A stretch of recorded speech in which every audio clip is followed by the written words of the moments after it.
Бүгін термомиксте пайдалы буға піскен ет пен бұрыштар дайындаймыз. Ол үшін бізге осы тағамдар қажет болады. Бірінші салмасын дайындаймыз. Чашаға жуа, сәбіз, сарымсақ қосып майдалаймыз. Май қосып қуырамыз. Осы уақытта бұрыштарды дайындаймыз.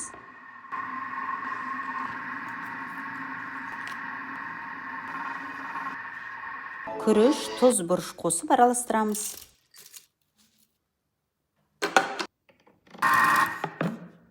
Дайын болғанда ыдысқа ауыстырамыз. Чашаға қалған сәбіз, жуа, қызанақ, май қосып езіп қуырамыз.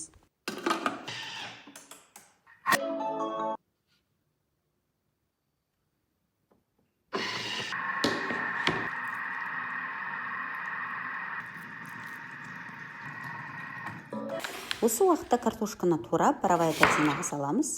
Чашаға су, тұз, бұрыш салып, картошканы, бұрыштарды 40 минут дайындауға қоямыз.